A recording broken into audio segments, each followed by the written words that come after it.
ধানের জমিতে পোকার হানা, কালনার ছবি দেখাবো। ধান চাষে ব্যাপক ক্ষতি, ধুলোর মতো গুড়িয়ে যাচ্ছে ধান, ওষুধ দিয়েও আটকানো যাচ্ছে না।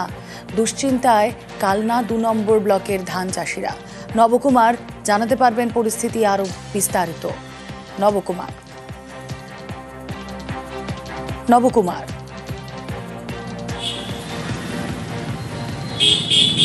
দেখো, বিষয়টা হচ্ছে যে কালনার যে ২ নম্বর ব্লক, সেখানে বেশ কিছু ধানের জমিতে যে শোষক পোকা, বাদামি শোষক পোকা দেখা দিয়েছে। সেখানে মানে চাষিরা এতটাই চিন্তিত, কোনো রকম ওষুধ স্প্রে করে কোনো রকমভাবে কিছুতেই সেখান থেকে নিষ্কৃতি পাওয়া যাচ্ছে না।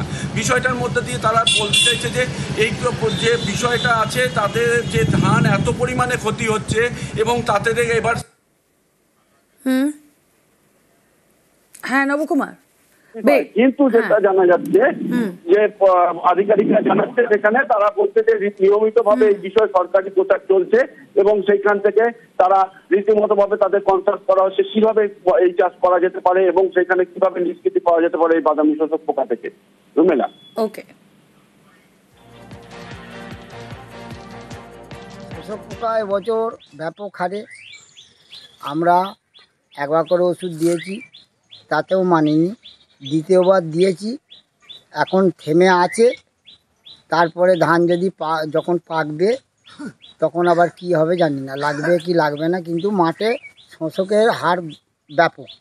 মানে একদম পুরো ধান কি খেয়ে নিচ্ছে? হ্যাঁ, ফুলবার আগেই বহু জমির ধান খানিকটা করে নিয়ে একদম খড় করে দিয়েছে।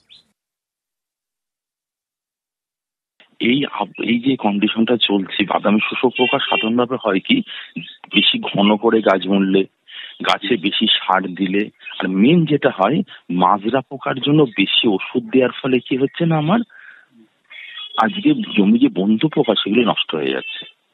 যে চাষি মাজরার জন্য যত বেশি ওষুধ দেবে, তার জমিতে তত বাদামি শোষক পোকার একটা প্রকোপ দেখা যাবে। বিভিন্ন যে সোশ্যাল মিডিয়ায় আছে সেখানে আমরা জানাচ্ছি, এদের আমরা সচেতন করছি যাতে ডিলারদের কাছে আসলে ডিলারের সাথে ওষুধ দেয়। উত্তরবঙ্গে দুর্যোগ আর প্লাবনের জের, আলিপুরদুয়ারে সবজির দাম আকাশ ছোঁয়া। দুর্যোগ প্লাবনে ব্যাপক ক্ষতি, প্লাবন বিধ্বস্ত এলাকায় সবজির দাম বেশি, বেগুন, ফুলকপি, লঙ্কার দাম আকাশ ছোঁয়া। চাষের ক্ষতিতেই এই দাম বৃদ্ধি বলছেন বিক্রেতারা। কথা বলবো, রাজকুমার রয়েছেন সঙ্গে। রাজকুমার, আজ প্রতিপদে অনেকের বাড়িতে ফোটার চল আছে, আবার আগামীকাল ভাতৃদ্বিতীয়া, সুতরাং খাওয়া দাওয়ার একটা বিষয় থাকছে, কিন্তু বাজারে গেলেই তো হাতে ছ্যাঁকা লাগবে, যা অবস্থা আলিপুরদুয়ারে।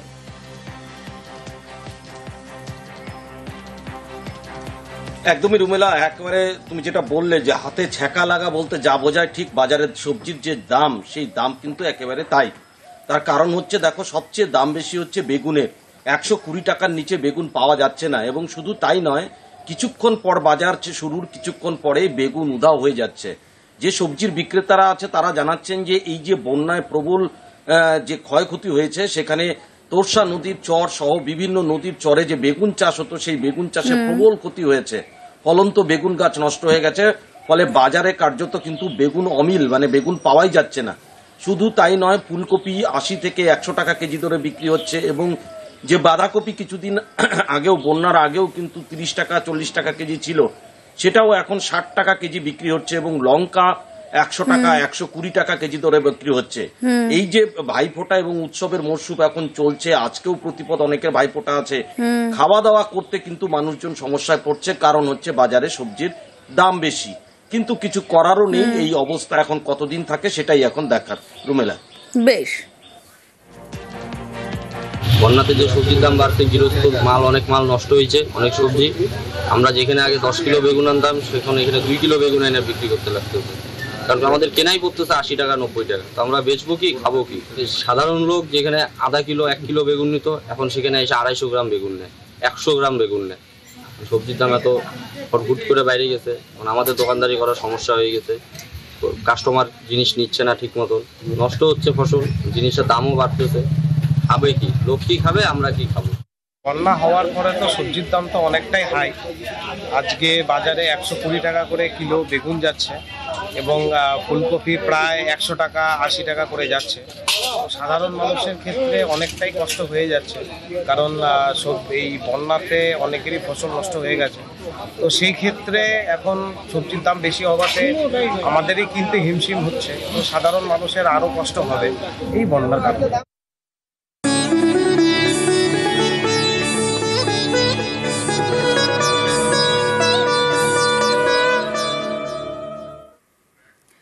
বাঁকুড়ায় জীবন্ত কালী, বাড়ির বড় বউকে মা কালী রূপে পুজো। ইন্দাসের সাঁতরা পরিবারের বিশেষ কালী পুজো।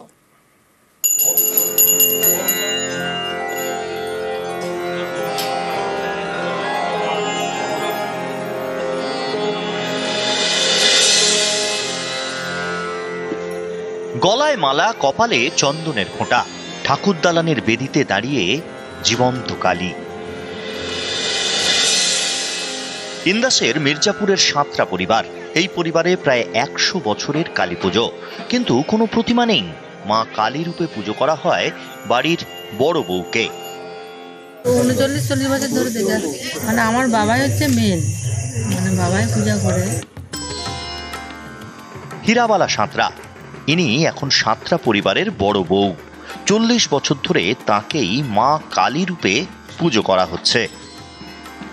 দেবীর স্বপ্নাদেশ নিয়েই এই পূজা কিন্তু শুরু হয়। প্রতিদিনই কিন্তু এখানে নিত্য পূজা হয়ে থাকে। যখন ওই পুকুর থেকে ঘট নিয়ে আসা হয়, ঘট নিয়ে আসার জন্য বিভিন্ন পাড়ার মানুষ বা পার্শ্ববর্তী এলাকার মানুষ বা দূর দূরান্ত থেকেও মানুষ আসেন, যারা এখানে মানত করে গেছেন, তারাও কিন্তু আজকের দিনে আসেন। বাড়ির বড় বউকে জীবন্ত কালী রূপে পুজো, ভোগ নিবেদন যজ্ঞ। পুজোর পরের দিন ঘট বিসর্জন করা হয়। বাঁকুড়া থেকে দেবব্রত মণ্ডল, নিউজ 18 বাংলা। কালী পুজোর মণ্ডপে থিমের টক্কর। নিউজ 18 বাংলার সেরা উৎকর্ষে সম্মান পেল উত্তরপাড়া ভদ্রকালী কিশোর তরুণ সংঘ।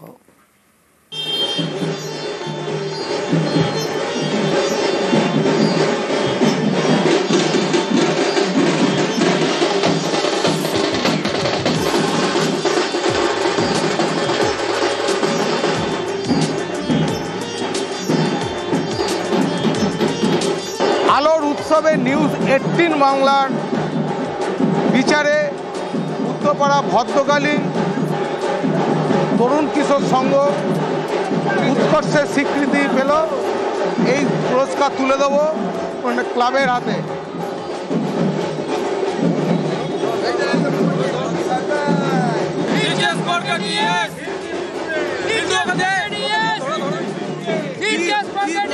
খুব ভালো লাগছে, ধন্যবাদ জানাই আমরা নিউজ 18 বাংলাকে। এবছরে আমাদের ভাবনা দক্ষিণ ভারতের একটি মন্দির। আমরা আপনাদের চ্যানেলের মারফত আমরা সকলকে বলবো, আপনারা আসুন, এসে আমাদের এই পুজো দেখে যান, আপনাদের সকলের ভালো লাগবে।